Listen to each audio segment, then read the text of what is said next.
Hi, welcome back.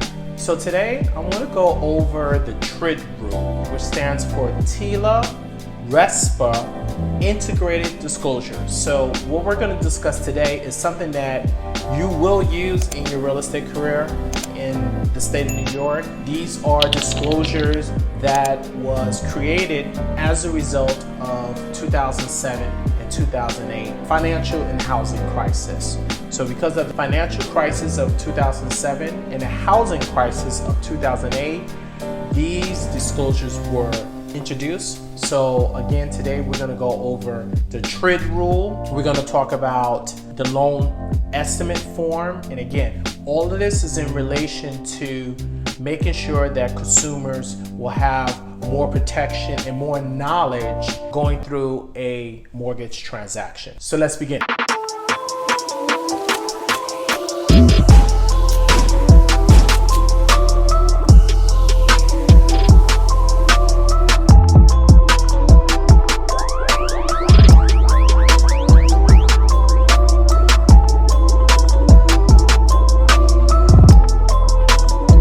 So the first thing I want to talk about is the TRID rule. So the TRID rule, T-R-I-D. So the T, which is TILA, stands for Truth in Lending Act. Truth in Lending Act. So that's the TILA. Basically, that is to give consumers information as to what they're signing for in the loan docs. Most clients never read those loan docs, right?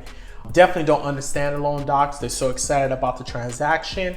They want to sign it away. They want to put their signature on it, get those keys and start moving in. Well, as a result of 2007 and 2008, the government had to step in to put some sort of regulation on the mortgage industry because they found out that a lot of the individuals that was in the mortgage industry didn't have any training or were not being supervised properly. And there was really no recourse for the consumers. So if you were a first-time home buyer and you didn't fully understand the transaction, you fully didn't understand what you were signing, for the most part, the mortgage industry was just telling people whatever they wanted to hear.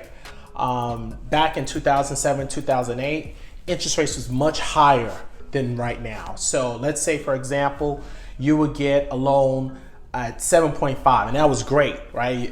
You're excited because you have great credit. But then you could get 100% financing. So the first 80% of the loan would be 7.5, but then the 20%, which is the latter end of the loan, would be, let's say, 9.5. And a lot of times the mortgage representative would tell the consumer that, oh, don't worry about the interest rates for now. You'll be able to get to refinance the loan later, right? And we see what happened, right? It's like, no. After 2006, which was the peak, the market took a nosedive. So folks were not able to refinance their mortgage, thus having to foreclose because of the fact that they were signing up for all types of different mortgages, which later on we're going to talk about the different mortgages that existed then.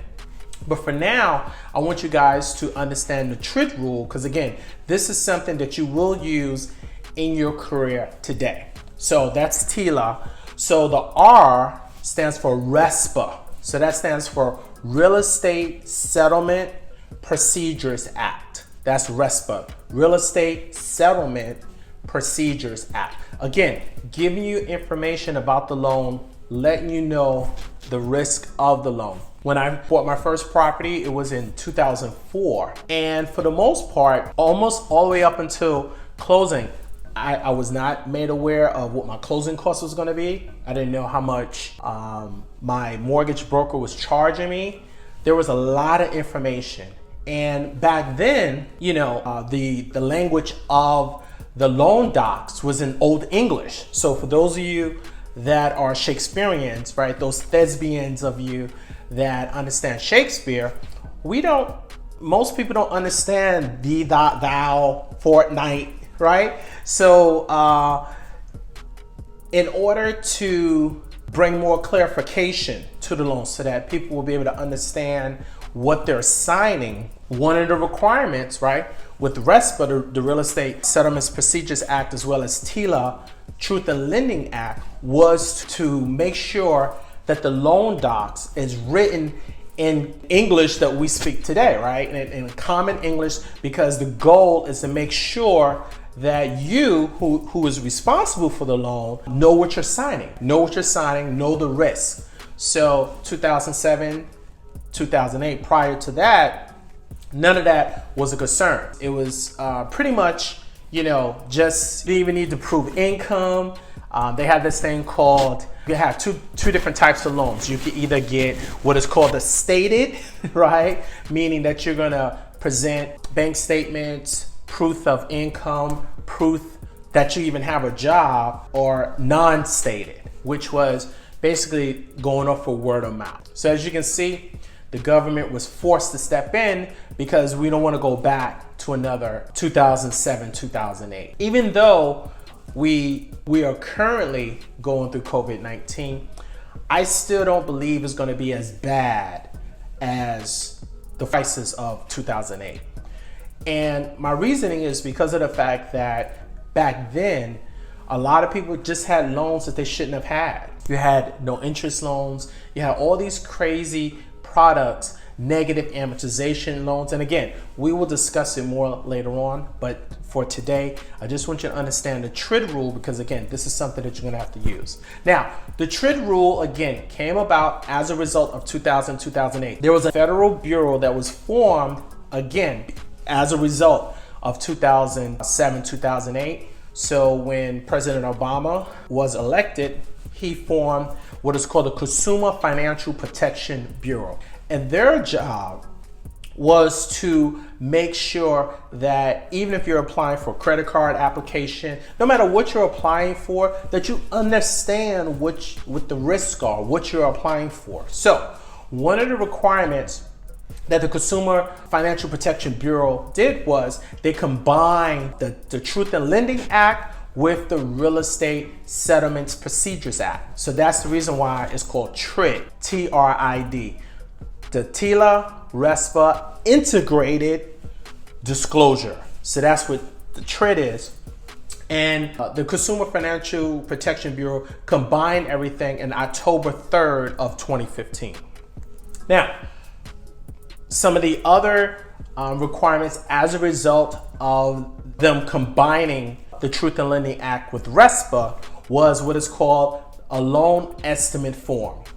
So now, within 3 business days, the consumer is going to know what their interest rate is. They're going to know what their monthly payments are.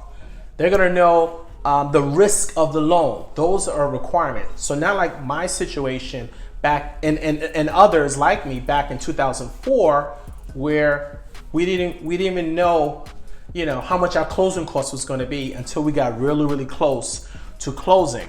And I think, just my belief, I was in real estate at that time. I got into real estate in 2007.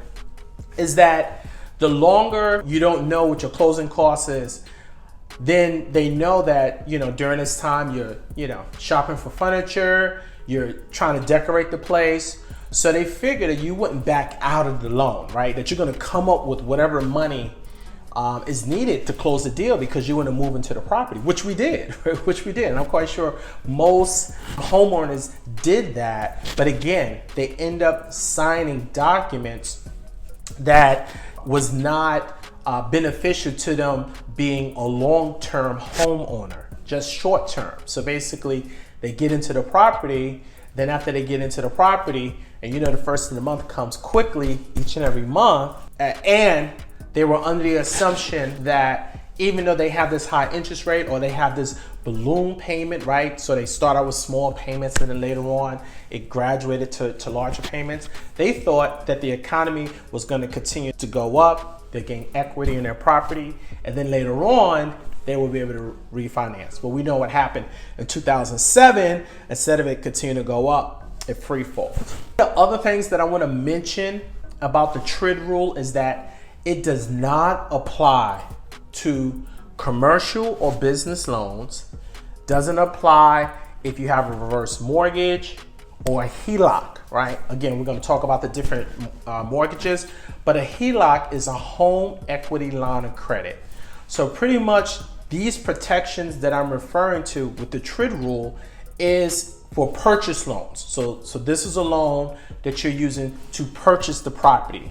So later on, when we talk about the different mortgages, I'm going to refer to the loan that you purchased the mortgage as a senior loan, because that loan is the first loan that's on the title. Hope you learned something today. If you have any other questions, please leave it in the comments. Don't forget to like and share the video, and I'll catch you in the next training. Take care. Thanks again for coming to our channel. We look forward to continuing to help you and guide you through your real estate book. We are currently doing a New York real estate sales book, but later on we will follow with California sales book, Florida sales book, as well as New Jersey sales book. So look forward to those videos. One of the other things that we want to also discuss in the channel is investment, because most real estate professionals out there, they never get to learn about investment at their firm. So we want to talk about foreclosures, what type of properties you should buy. So don't forget to like and subscribe and share the video so that you'll be notified when we drop those videos. We're trying to drop at least a minimum of 3 videos per week, and we look forward to seeing you in our next video. Thank you.